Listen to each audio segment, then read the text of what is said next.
வணக்கம் மக்களே, welcome back to the another video. So இந்த வீடியோவில் பார்த்துட்டிங்கன்னா நம்மளுக்கு வந்து பலவிதமான விஷயங்களை வந்து கற்றுக் கொடுக்க தான் வந்திருக்கேன்.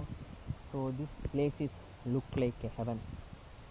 ஸோ நிறைய வீடியோஸில் நான் சொல்லிட்டேங்க, this place is look like a heaven, this place is look like a heaven. Whatever it do is நண்பர்களே, வாடாவர் டூ இஸ். அது பாருங்க, வானத்தை என்ன ஃபோக்கஸ் பண்ணுது. ஏய், வானம் பாருங்க நண்பர்களே, எவ்வளோ அழகாக இருக்குன்னு. ஃபோக்கஸ் அங்கே போயிடும்போது என் மூஞ்சி கருப்பாயிடுது. இப்போவும் கருப்பாக தான் இருக்கு. நான் டைலாக் சொன்னேன் நம்மகிட்ட, ஃபோக்கஸ் அங்கே போகும்போது என் ஃபேஸ் கருப்பாயிடுதுன்னு.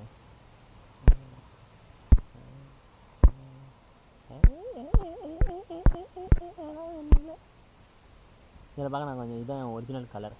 நான் வந்து கருப்பு தான், நான் கொஞ்சம் கருப்பு தான். சீக்கிரமாகவே நான் சாட் ஜிபிடியில் என்னோடய ஃபோட்டோ ஒன்று இருக்குன்னு நண்பர்களே, அதை உங்களுக்கு நான் அனுப்பி வைக்கிறேன். நான் கடனை கொடுக்க வக்கில்ல, மீசைக்கு மிருக்கு மயிர்.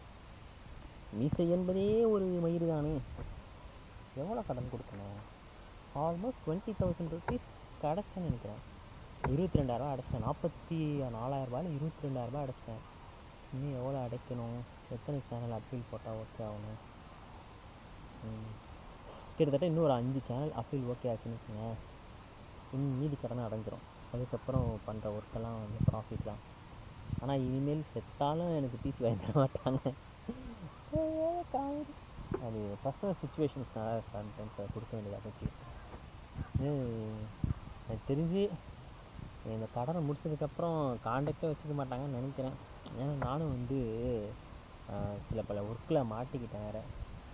எஸ், ஐ எம் நாட் ரொம்ப நான் வந்து கெட்டவன்லாம் கிடையாது. This is look like a confession. Mostly இதை பார்க்க மாட்டாங்க, அதை நம்பிக்கையில் தான் வீடியோ. மோஸ்ட்லி இதை பார்க்கறதுக்கான வாய்ப்புகள் கிடையாது. ஸோ அந்த நம்பிக்கையில் சொல்கிறேன். ஆக்சுவலி பர்சனல் ரீசன்ஸ்னால அதை கொடுக்க வேண்டியதாக போச்சு. நம்பி வாங்கி கொடுத்தாங்க தெரியுமா, அது வந்து உண்மையிலேயே நம்பிக்கை துரோகம். திஸ் இஸ் நாட் லைக் என்ன தான் வந்து கோவப்பட்டாலும் அந்த கோவத்தில் வந்து நியாயம் இருக்குது. அந்த நியாயத்துக்காக நான் அடங்கி போவேன். எவ்வளோ திட்டினாலும் இந்த கால் வாங்கி அந்த கால் வாங்கிட்டு திரும்பி வேலை செய்வேன்.